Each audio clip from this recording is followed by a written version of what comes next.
मंचक उतरून राजांच्या पाठीशी येऊन संभाजीराजे उभे राहिले.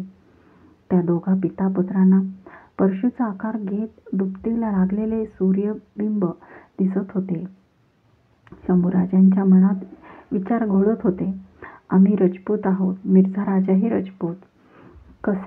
कसा असेल तो मिर्झा राजा? आबासाहेबांच्या सारखा? छे, मग महाराज साहेब त्याच्यासाठी एवढे चिंतेत पडले नसते. बाहेर ऊन तावत होते. उभा राजगड आत पोळून निघत होता. संभाजीराजांच्या महलात आपल्या गोंदल्या हाताने माठातील थंडगार पाण्याचा पेला शंभूराजांच्या हाती देताना धाराऊ म्हणाली, कायली होती या जीवाची निस्ती. आणि तिने आपल्या कपाळावर दाटी केलेला घाम डाव्या हाती पदर घेऊन निपटला.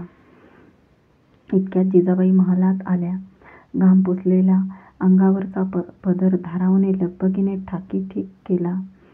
शंभूराजे आऊसाहेबांना बघताच कमरेत वाकले. पेला डाव्या हाती घेत त्यांनी मुजरा केला. घ्या म्हणत जिजाऊने पुढे होत पेला त्याच्या ओठांना भिडविला. पाणी पिताना बाळराजांच्या पापण्या क्षणभर मिटल्या गेल्या. जिजाऊंची नजर त्यांच्या कपाळीच्या 2 शिवगंधावर गेली. सकाळी त्यांनीच ते बाळराजांच्या कपाळी रेखले होते. गडावर अनेक दासदासी होत्या. राजांचा 7 राण्यांचा राणीवसा होता. पण बाळराजांच्या कपाळी शिवगंध रेखण्याचे काम जिजाबाईंनी कोणाच्याही हाती आजवर जाऊ दिले नव्हते. त्यांचे ते समाधान होते. कसले होते, कसे होते हे कोणालाही सांगता येणार नव्हते. हातचा रिता पेला बाळराजांनी चौरंगावर ठेवला. जिजाबाईंनी त्यांना काही बोलणार होत्या इतक्यात पाली दरवाजावरची गडचढीची दुडदुडणारी नौबत सर्वांच्या कानावर आली. जिजाऊंचा चिंताक्रांत आक्रसलेला चेहरा क्षणभर त्यामुळे उजळल्यागत झाला. चला बाळ शंभू राजे गड चढताहेत, सदरेवर जाऊ. जिजाबाईंनी बाळराजांचा हात आपल्या हाती घेतला आणि त्या सदरेच्या रोखाने चालू लागल्या. तोरणा, प्रतापगड, चंदन, वंदन, रोहिणा, पुरंदर अशा 12 मावळातील आपल्या साऱ्या किल्ल्यांची नाकेबंदी नजरेखाली घालून राजे राजगडाकडे परतत होते. पद्मावती माचीवर राजांची पालखी ठाण झाली. माचीमागून निघणाऱ्या भुयार मार्गाने राजे बालेकिल्ला चढून वर आले. सदर प्रवेश करणाऱ्या राजांना जिजाबाई डोळे जोडून बघत होत्या. राजांचे कपाळ घामाने डबडबून गेले होते. 2 दळांचे शिवगंध त्यामुळे चौकाठाने ओघळले होते. ते बघताना जिजाबाईंच्या जीवाची नुसती काहिली होत होती. राजे राजगडावर आल्याला 8 दिवस लोटले नसतील तोच दिलेर मिर्झाची प्रचंड शाही फौज मुळामुठेचे पाणी घुसळून टाकीत पुण्यात घुसली. गौर, हाडा, बुंदेला, राठोड, कछवा, चंद्रावत अशा राजबंद्या राजपुतांच्या केशरी डेऱ्या राहुट्यांची प्रतिबिंबे मुळामुठेच्या पाण्यावर तरंगत हिंदळू लागली. दिलेरखानाच्या दिमतीखाली सगळ्या जातीचा खान पुण्यात ठाण झाला. हत्ती, घोडे, उंट यांच्या कालव्याने प्रांत पुणे सुन्न झाला. अब्दुल्ला खान, फतेह लष्कर, महेली या अगडबंब तोफांची भांडी तोफखान्याचा प्रमुख मीर आतिशखान याने रांगेत आखून ठेवली. पाठीकडे झुकते झालेले किमोश डोक्यावर घेऊन चुनीदार विजारीची डगल जाम्यावर झगमगीत जॅकेटे चढविले. दिलेरचे पठाणी आणि बहलिया हशम घोडे फेकीत पुण्यात धुमाकूळ घालू लागले.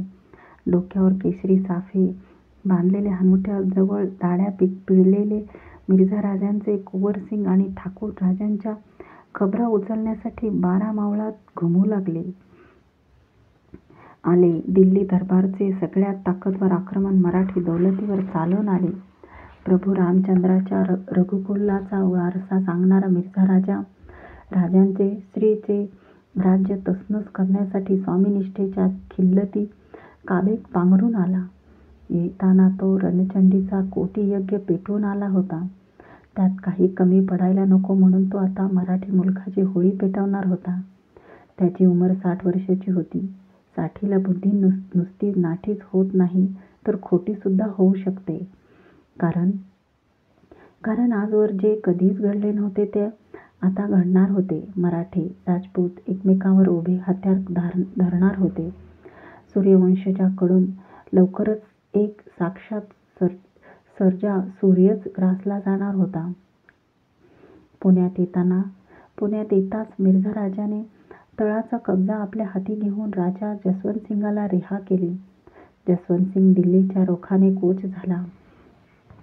आपल्या डेऱ्यात बसून हुक्क्याच्या नळीतून धुराचे फवारे फेकीत दिलेर खान शिवाजीच्या कुठल्या किल्ल्यावर आग ओकावी या खयालात डुबून गेला होता. मोहम्मद तरखान, रसूल बेग, रोझमानी, कुवत खान, सय्यद बुखारी, ताजखान, जबरदस्त खान, घैरत आणि मुझफ्फर, मीर आतिश खान हे शाही बंदे हात बांधून त्याच्या समोर खडे होते. आपल्या आलिशान शामियान्यात खुशबुदार सरबताचे घोट घशाखाली सोडीत मिर्झा राजा शिवाजीवर किती ढंगाच्या चाली रचाव्यात याचा विचार करीत होता. उन्हाच्या तलखीने त्याचे पातळ ओठ पुन्हा पुन्हा सुकत होते. सरबत कामी येत नव्हते. अफजलखानाला ऊर भेटीत फोडणारा, शास्ताखानाची बोटे छाटणारा, शाही सुरतेची शान लुटणारा सेवा त्याच्या डोळ्यासमोरून हालत नव्हता. मध्येच त्याच्या कपाळावरचा केशरी कुलटिळा आकसत होता. चढत्या उन्हाबरोबर त्याच्या जीवाची नुसती काहिली होत होती. नेहमीच्या पूजेतील स्फटिक शिवलिंगावर राजांनी आपल्या सडक बोटांनी बेलपत्रे वाहिली. क्षणभर आपल्या दळदार पापण्या मिटत त्याने हात जोडले. हे शिवलिंग कैक वेळा त्यांच्याशी न सांगता येणाऱ्या बोलीत बोलत आले होते. काजळणाऱ्या त्यांच्या मनाला हे स्फटिक स्वच्छ करीत आले होते. आज मात्र कधी नव्हे ती निळाशार कंठाची भस्ममंडित अशी साक्षात शिवाची मुद्राच त्यांच्या मिटल्या डोळ्यांसमोर खडी ठाकली. तिच्या दाट निळ्या कंठ बघताना राजांचे उभे राजेपणाचे भान थरकून उठले. त्यांनी डोळे उघडले. समोरचे स्वच्छ शिवलिंग अंगभर तळपतच होते. शेजारी उभ्या असलेल्या संभाजी राजांनी नजरेने शिवलिंगावर बिल्वदले वाहण्याची इशारत केली. शंभूराजांनी तपकातील 2 बेलपत्रे स्फटिक सुंदर शिवलिंगावर वाहिली.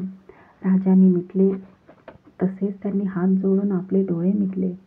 त्यांच्या मिटलेल्या छोटेखानी डोळ्यांसमोर मात्र महाबळेश्वरच्या माथ्यावर कृष्णेच्या पात्रात गळाभर पाण्यात उतरलेल्या आबासाहेबांची शिवपिंडीसारखी दिसणारी मुद्रा क्षणात उभी ठाकली.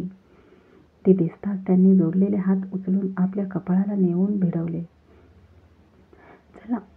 चला राजे त्यांच्या खांद्यावर हात चढवीत म्हणाले आणि शंभूराजांच्यासह राजे जिजाबाईंच्या महलाकडे निघाले. जिजाबाईंना वंदन करून ते त्यांच्या सोबतीने राजगडाच्या वाले किल्ल्याच्या सदरेवर आले. सदरेवर सरलष्कर नेताजी, आनंदराव, कुडतोजी, येसाजी, मोरोपंत, मिराजी, रावजी, कर्माजी, अण्णाजी, दत्तो, सिदोजी, रघुनाथपंत, कोरडे अशी मंडळी हात बांधून उभी होती. कुणाचीच मान वर नव्हती. अदब मुजरे झडले. राजे जिजाबाई आणि बाळराजे सदर बैठकीवर बसले. वरमी बाण लागलेले पाखरू चित्कारण्याची ताकद नसल्याने तसेच तडफडत जावे तसे काही क्षण गेले. एक सेवक जगदंबेच्या भंडाऱ्याची परडी घेऊन सदरेवर राजांच्या समोर आला. काही न बोलता त्याने हातची परडी राजांच्या समोर पेश केली. भंडाऱ्याची पहिली चिमट सदरेच्या देवतेला उधळून राजांनी दुसरी चिमट आपल्या कपाळीच्या शिवगंधावर घेतली. भंडाऱ्याची परडी सदरभर फिरली. इमानी कपाळे भंडाऱ्याने भरली. राजांच्या हात इशारतीवर सगळी मंडळी बसती झाली. भयान शांतता पसरली. कधी नव्हे एवढ्या जाणवणाऱ्या गंभीर आवाजात राजे बोलू लागले. आम्हास ज्याची धास्ती होती ते समोर आले. औरंगशाहच्या मनी आमचे श्रीचे राज्य सलते ते बुडवावे म्हणून त्याने नामजात केलेले दिलेर व मिर्झा पुण्यावर उतरले. मिर्झा राजाची चाल अजून खुली झाली नाही, पण आम्ही ती जाणतो. आता त्याच्या जमेती कोंढाणा किंवा पुरंदराच्या रोखानं कूच करतील. औरंगशहास राज बंद करण्यास मिर्झा राजा हरहुन्नरची कोशीश करेल. बोला मंडळी, तुमची जाणती मसलत बोला. राजे थांबले. बोलताना त्यांच्या तोंडी औरंगशहाचं नाव येताच त्यांचे पेटून उठणारे डोळे आणि कातर आवाज संभाजीराजांना जाणवून गेला.